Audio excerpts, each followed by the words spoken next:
Olá, meu nome é Bárbara e o nosso trabalho é sobre teleproteção. Nossa equipe é composta por mim, pelo Estevão, pelo João Pedro, pelo Marco Aurélio, pelo Rodrigo e pelo Yuri. Vou dar uma introdução sobre do que se trata a teleproteção e os meninos irão aprofundar posteriormente para melhor entendimento. O esquema de teleproteção é uma solução inteligente que visa alinhar a rapidez de atuação de uma proteção à seletividade requerida. Esse tipo de esquema utiliza a comunicação entre relés nas bases adjacentes de uma linha de transmissão. O sistema de proteção deve ser rápido e seletivo na eliminação da falta no sistema protegido. Essa combinação de alta velocidade com garantia de seletividade não é fácil de ser garantida. E a rapidez de atuação alinhada a essa seletividade é conseguida porque o terminal remoto possui sensores adequados para sentirem a direção do fluxo de corrente de falta, fornecendo quase que instantaneamente essa informação aos outros terminais. Aqui está representada de maneira simplificada uma linha de transmissão. Note que na extremidade de cada terminal atua a proteção. Caso haja algum probleminha, ela acusa para a teleproteção entrar em ação, evitando assim a interrupção e apagões na linha de transmissão. A escolha de um esquema de teleproteção depende de vários fatores, como, por exemplo, o comprimento da linha de transmissão, do tipo de proteção a ser utilizada, das características do sistema, do tempo de desligamento requerido, do tipo de canal de comunicação e da filosofia particular de cada empresa. Esses esquemas podem ser classificados de algumas maneiras, como, por exemplo, blocking, que é o bloqueio por comparação direcional, ou comparação direcional por bloqueio, unblocking, que é o desbloqueio por comparação direcional, ou comparação direcional por desbloqueio, o DUT, que é transferência por disparo direto por subalcance, o PUT, que é a transferência de disparo permissivo por subalcance, e o POT, que é a transferência de disparo por subalcance. Nesses esquemas de teleproteção, pode ser utilizado qualquer relé, sendo mais comuns os usos dos relés 21, do 67, do 50 e do 51. Agora, o Estevão vai dar uma aprofundada sobre esse assunto de esquemas de teleproteção, para poder ficar melhor o entendimento.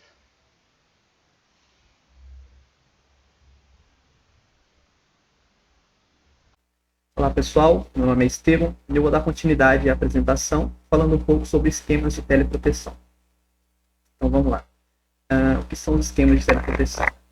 Esquemas de teleproteção utilizam os canais de comunicação para enviar informações dos relés dispostos de um terminal local para um terminal remoto. Dependendo do esquema de teleproteção utilizado, os terminais trocam informações tanto de sinais digitais simples, nível lógico alto, nível lógico baixo, quanto de valores de magnitude de grandezas, com amplitude da corrente, ou até mesmo valores de ângulos de fase de grandezas. Então, eu vou falar um pouco aqui agora sobre o esquema diferencial de corrente. Então, o que são os esquemas diferenciais de corrente? O esquema diferencial de corrente, uma verdadeira medição diferencial é efetuada. Essa medição, os dados do relé no terminal remoto são fornecidos ao relé local usando um canal de comunicação. Então, tais dados são utilizados pelo relé local para desenvolver uma representação da magnitude do ângulo de fase das correntes medidos pelo terminal remoto. Essa representação é, então, comparada com a magnitude e o ângulo da fase das correntes medidos no relé local. Então, do ponto de vista da comunicação, existem basicamente dois tipos principais de esquemas de teleproteção com diferencial de corrente. Então, quais são eles? O primeiro combina as correntes em cada terminal em um sinal composto, em um sinal composto e compare esses sinais através de um canal de comunicação, de modo que possa determinar se uma falha está presente dentro de uma seção de linha. Já o segundo modo, ele obtém amostras das correntes de fase individuais, converte cada corrente para um sinal digital e transmite sinais entre terminais. Esse sistema utiliza um canal de banda larga para determinar se uma falha está presente dentro das seções de linha. Né? Agora eu vou falar um pouco sobre relé de fio piloto AC. Então, os relés de fio piloto AC tradicionais usam um par metálico, né, fio piloto, para o meio de comunicação. Então, os relés de fio piloto AC eles foram projetados sem qualquer consideração em relação ao atraso do canal. Eles usam um fio piloto metálico como ligação de comunicação. É necessário, né, ter especial cuidado ao se aplicar esses relés numa rede de comunicação digital, porque os relés não são capazes de tolerar qualquer atraso assimétrico. O atraso de ponta a ponta deve ser muito pequeno, a fim de manter um funcionamento confiável, tipicamente inferior a 1 milissegundo, basicamente. Aqui eu tenho alguns esquemas de comparação de fases, né? Então, a comparação de fase, ela compara o ângulo de fase da corrente de falha nos dois terminais de linha protegida, com os relés PCs conectados conforme a figura que eu coloquei abaixo. Aí. Se as duas correntes são essencialmente iguais a 180 graus de defasagem angular, os relés detectam uma falha externa e não iniciam um disparo.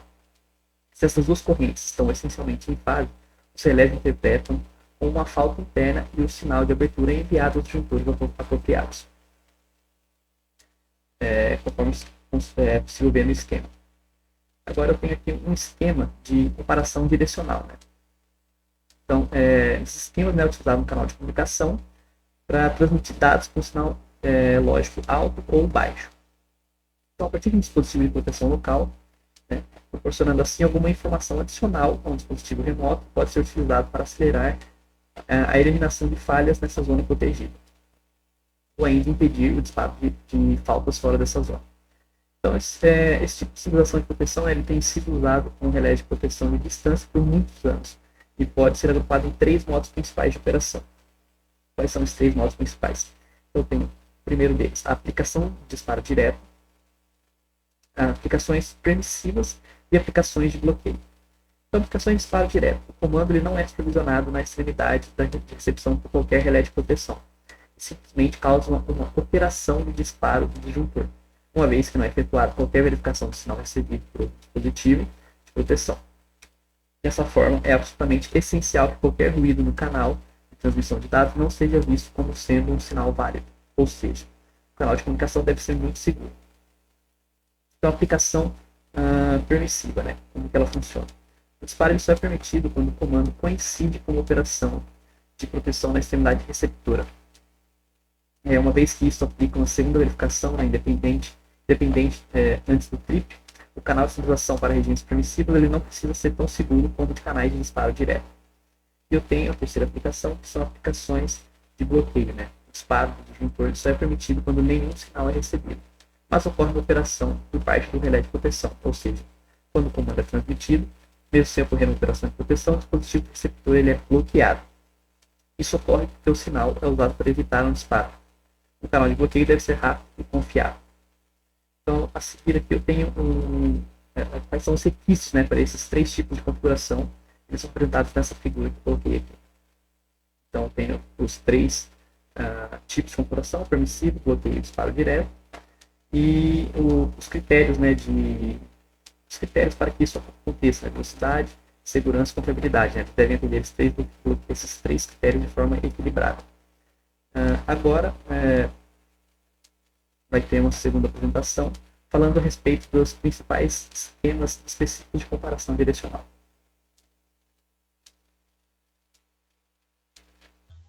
Olá pessoal, meu nome é João Pedro e eu vou continuar falando sobre os esquemas de comparação de estado da teleproteção.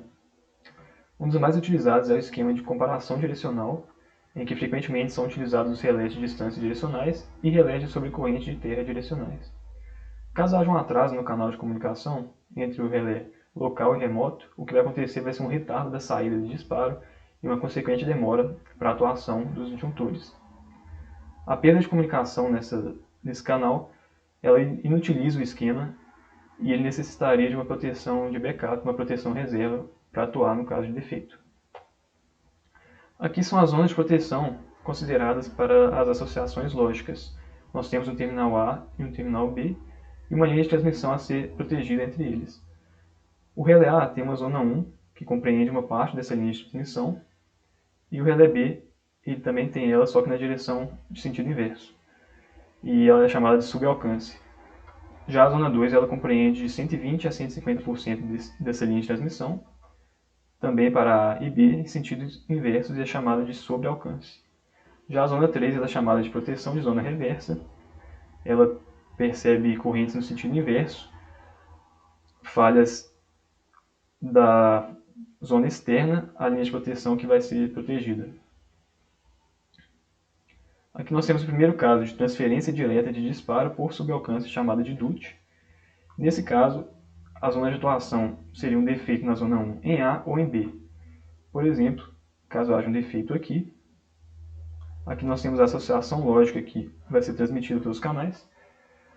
Caso o relé de a sua zona 1 perceba esse defeito, ele vai mandar um nível lógico alto 1 para essa porta OR, e na porta OR qualquer nível lógico 1 resulta em 1, ou seja, o triplo do terminal A vai atuar.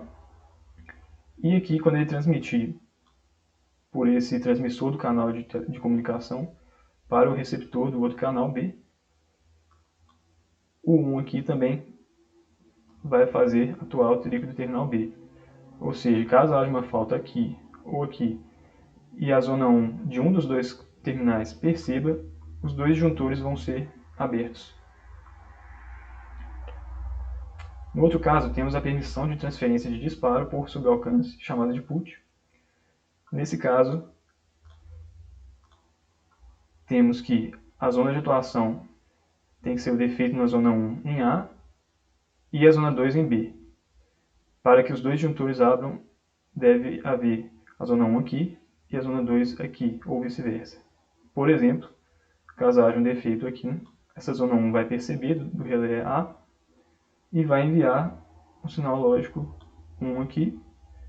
Na porta OR vai sair 1, e o triplo do terminal A ele vai ser atuado. Mas para atuar o triplo do terminal B, além da zona 1 aqui mandar um sinal 1 para cá, a zona 2 também tem que perceber esse defeito para mandar 1 para cá, já que na porta END a gente precisa de dois níveis lógicos altos para que saia nível lógico alto também. 2, 1, sai 1. E aqui qualquer um vai atuar o triplo do terminal B. Então, para atuar o disjuntor do terminal B, ele precisa perceber pela zona 2. Não basta somente a zona 1, igual no caso anterior.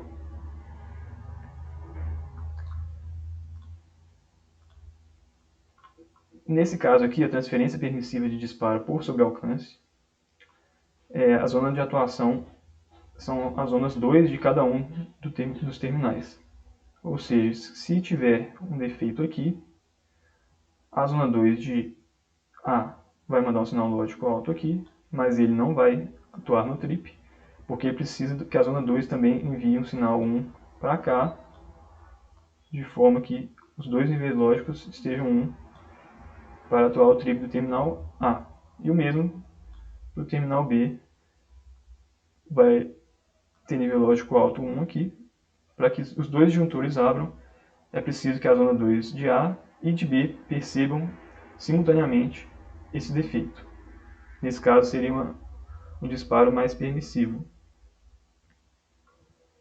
E no caso de bloqueio de comparação direcional, DCB, seria um caso para correntes no sentido inverso, como se fosse um defeito aqui numa área externa, a que está sendo protegida entre a linha de transmissão aqui. Então, nesse caso, se a zona 3 detectar essa corrente inversa, ela manda o sinal lógico 1 aqui, onde ele vai ser invertido e vai sair 0 aqui. E na END, qualquer 0 resulta em 0, ou seja, caso seja um sentido inverso, ele não vai deixar os disjuntores atuarem aqui nessa linha de transmissão. Agora, caso não seja detectado nenhum bloqueio aqui nessa zona 3, caso a corrente não seja de sentido inverso, o sinal lógico aqui vai ser 0 e ao mandar 0 para cá, ele vai ser invertido para 1. E aí ele só vai depender da zona 2 atuar. Caso a zona 2 perceba uma falta aqui, por exemplo, ela vai mandar 1 também. Como não existe bloqueio pela zona 3 desse terminal, vai sair um nível lógico 1 e vai atingir um tempo de delay. Esse delay ele é somente para esperar o tempo de transmissão do sinal do canal para ver se o bloqueio aqui não vai enviar algum sinal de que não é para atuar. Depois de passar desse tempo, o trip do terminal B ele vai ser atuado. E aí o mesmo vai acontecer para o terminal A. Os dois vão ser atuados. Olá pessoal, me chamo Marco Aurélio. Vou dar continuidade falando sobre os sistemas de comunicação aplicados à proteção. As principais métricas para a comunicação de teleproteção são disponibilidade, confiabilidade e simplicidade. A implantação de redes digitais foi motivada inicialmente pelo aumento do tráfego de dados provenientes da contínua inserção de novos subsistemas consumidores, unidades de geração distribuída e pela consequente necessidade de aumento da capacidade de controle da rede. O atendimento às demandas foi mais rápido do que a iniciativa de padronização dos respectivos sistemas de comunicação. Dessa forma, atualmente existe uma tendência de se combinar todos os padrões em uma rede internet. Essa solução parece viável econômica e tecnicamente, no entanto, esbarra em algumas ressalvas. Os sinais de proteção trafegam em um meio de comunicação de largura de banda compartilhada e estão sujeitos a uma rede que não foi projetada para tempos de entrega determinísticos. O uso da rede internet para sinais de teleproteção enfrenta ainda outros desafios. A ONS define 3 requisitos fundamentais para a teleproteção. Ela recomenda que os canais para teleproteção devam ser dedicados especificamente para proteção e não compartilhados com outras aplicações. Os esquemas de teleproteção devem ser independentes e redundantes para a proteção principal e alternada, utilizando meios físicos para transmissão independente, de tal forma que a instabilidade de uma via de telecomunicação não comprometa a disponibilidade de outra via. E também os esquemas de transferência e de disparo devem ser independentes e redundantes para a proteção principal e alternada. Para utilizar uma rede definida por software, SDN, na proteção, esses requisitos precisam ser revistos para a inclusão de novos parâmetros e critérios. E diante desses cenários, podemos afirmar que o projeto adequado para a rede de telecomunicação é um pré-requisito fundamental para a proteção de sistemas elétricos, desdobrados em grandes áreas. As principais questões a serem consideradas para o planejamento e implementação são interfaces de comunicação dos IEDs para teleproteção e tecnologia de telecomunicação disponíveis. As interfaces são classificadas segundo os seguintes critérios: localização do ponto de conexão e meio físico de transmissão. Quanto ao critério de localização, 2 tipos de interfaces são definidos. O tipo A, correspondente à interface para comunicação entre o dispositivo de teleproteção e o relé de proteção, e já a interface do tipo B permite a conexão entre o dispositivo de teleproteção e o sistema de telecomunicação. Com relação aos meios físicos de transmissão, encontra-se 3 classes de interfaces: de contato, analógicas e digitais. Destacando-se as interações digitais, essas são categorizadas como seriais, óticas e internet. As normas associadas às interfaces digitais de fibra ótica definem padrões para conectores, interfaces para LANs, óticas e sistemas de telecomunicação. A fibra ótica permite flexibilidade de conexão e atualmente a interface digital mais utilizada. A interface digital Internet e LANs teve aplicação a priori para a comunicação do controle local da subestação. Com a padronização da norma da IEC 61850, o uso dessa interface foi ampliado para novas funções correspondentes ao controle de proteção.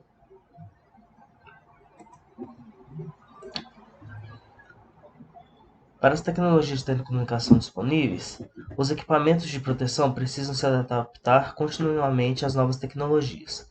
No entanto, devido à criticidade desses dispositivos associada a longos períodos de desenvolvimento, as tecnologias de comunicação para teleproteção estão sempre um ou dois passos à frente. A escolha do meio de transmissão para a teleproteção está associada a duas condicionantes principais: o legado de comunicação já instalado na área do CEP e os requisitos técnicos os requisitos técnicos dos esquemas de proteção.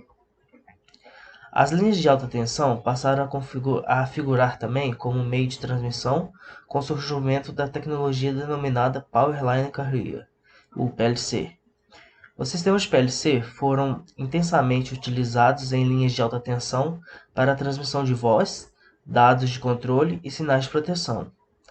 Tais sistemas representam os relances mais curtos e de conexão direta, como os extremos de linhas, estações e subestações de energia, justificando a sua utilização para a transmissão de sinais de proteção. Apesar de ser um sistema de alta redundância, temos várias linhas de transmissão, e de ser um meio de transmissão já instalado e proprietário das concessionárias, ele vem caindo em desuso para a proteção primária. Os canais de ondas de rádio atendem a uma crescente demanda por capacidade de comunicação de diversas concessionárias. Os principais obstáculos que impedem o uso intensivo dessa tecnologia são capacidade de transmissão influenciada por condições atmosféricas, necessidade de uma linha convisada livre entre as antenas dos transceptores em distâncias maiores de 50 km, necessidade de abordagem de múltiplos saltos, o que eleva o custo e aumenta a latência do sistema. A fibra ótica vem se desenvolvendo desde a década de 80, sendo considerada atualmente a melhor opção para a transmissão de dados em banda larga, cobrindo grandes distâncias para maximizar o uso de banda disponível da fibra. Foram adotadas técnicas de multiplexação, em especial o TDM, para a organização do tráfego de diferentes hierarquias digitais. Inicialmente, as iniciativas para oferecer equipamentos com essas características não tiveram um padrão a ser seguido, o que na prática viabilizou a integração de redes com equipamentos de diferentes fabricantes.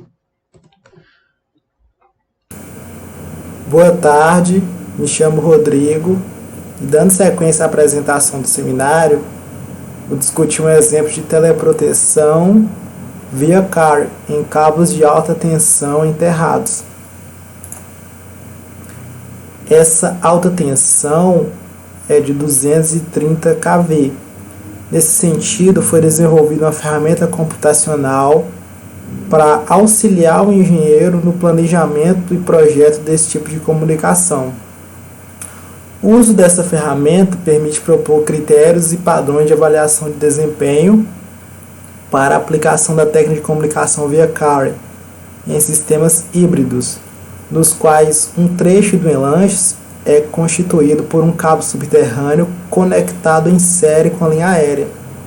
São também apresentados e analisados os resultados obtidos com o uso dessa ferramenta na simulação das topologias de canais OPLAT, que são canais normalmente utilizados pela Chesf, uma companhia bastante conhecida, que é a Companhia Hidrelétrica do São Francisco.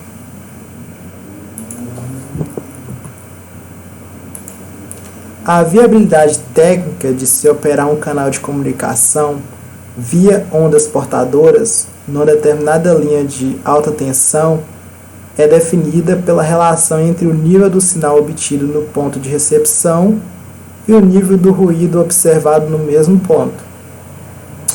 Visando atingir os objetivos do projeto, foi desenvolvida uma ferramenta de simulação de sistemas de comunicação via OPLAT, utilizando-se modelos desenvolvidos no ambiente ATP. Provavelmente os discentes já devem ter mexido nesse software quando fazemos a matéria de aterramentos. Os principais resultados do projeto foram cabos subterrâneos de 230 kV utilizados pela Chesf, e que a concessionária, ao simular esse cabo, ela tem à sua disposição recurso para avaliar o desempenho do enlace via OPLAT, tanto de projetos construídos quanto de projetos que ainda estão em desenvolvimento.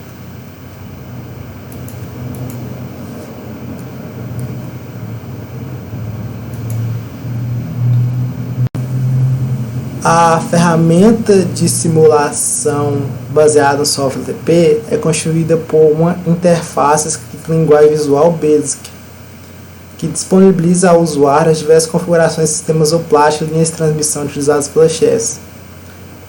Através dessa interface, o usuário ele pode selecionar o tipo de acoplamento do sinal carry entre uma fase terra ou entre duas fases de linha, a frequência da portadora utilizada, o tipo de linha de transmissão através do qual o sinal irá se propagar,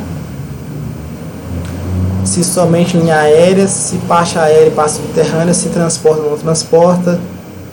E através dessa interface de forma bastante amigável, o usuário fornece os dados dos componentes que constituem o sistema de comunicação OPLAT, que são transmissor, receptor, cabos coaxiais, circuito de sintonia, capacitor de acoplamento, bombina de bloqueio de dreno, etc. E os dados das linhas de transmissão, posição dos cabos, as torres de transmissão na instalação subterrânea, dados dos cabos, resistividade do solo. A principal aplicação das ondas portadoras em sistemas de transmissão de energia destina-se à teleproteção, que um canal é usado para enviar um comando originado por uma dada lógica de proteção no extremo da linha, para que esse sinal possa dar partida a uma lógica de proteção no terminal remoto, normalmente visando a reduzir o tempo de isolação no trecho de linha defeituoso.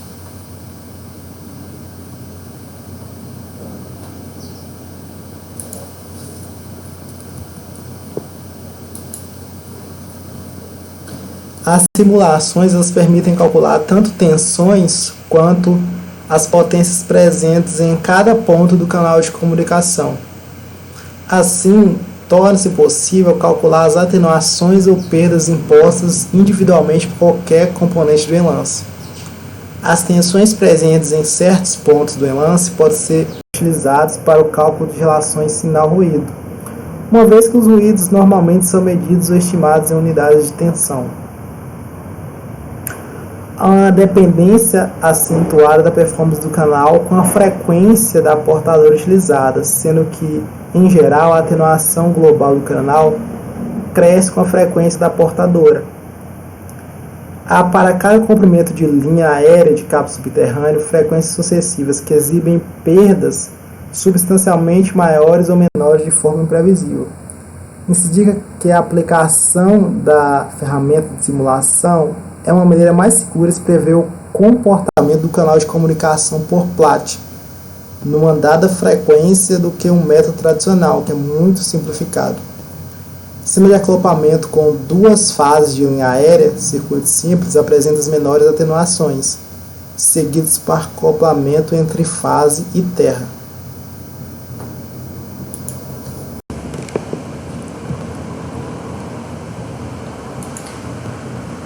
O caso mais representativo nas condições reais de uma subestação típica dessa companhia, é como a de Angelim.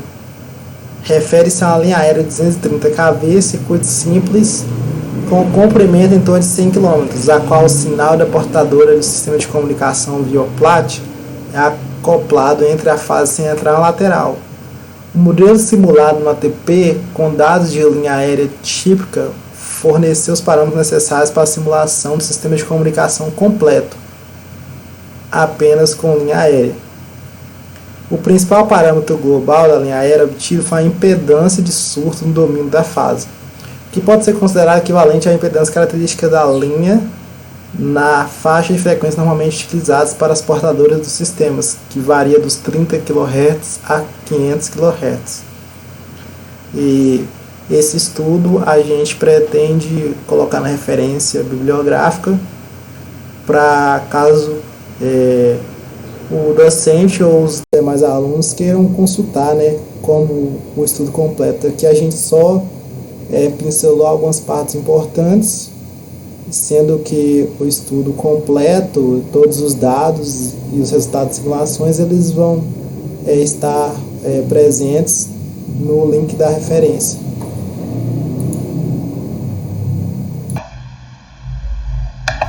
Boa tarde, pessoal. Meu nome é Yuri. Eu vou falar um pouco sobre as considerações finais do nosso trabalho de teleproteção. A teleproteção ela apresenta uma grande importância nas linhas de transmissão, pois na ocorrência de um curto-circuito na linha, a mesma sensibiliza os relés próximos ao defeito, ao curto-circuito, e ocorre um sinal elétrico que sensibiliza o disjuntor, fazendo o triplo mesmo, se ligando mesmo. Isso tudo ocorre com uma alta velocidade e sensibilidade. Após o fim do defeito, o sistema de religamento ele atua rapidamente, de modo que os consumidores, os clientes que estão interligados, que fazem parte dessa linha de transmissão, não fiquem muito tempo sem energia elétrica, né, caso venha a ter essa ocorrência de falha. Esse modo de proteção, com o passar dos tempos, vem sendo cada vez mais utilizado nos sistemas elétricos de potência, devido à sua rapidez e ao seu ótimo desempenho. Agora eu vou falar um pouco sobre as referências bibliográficas. São essas aqui que nós utilizamos no nosso trabalho.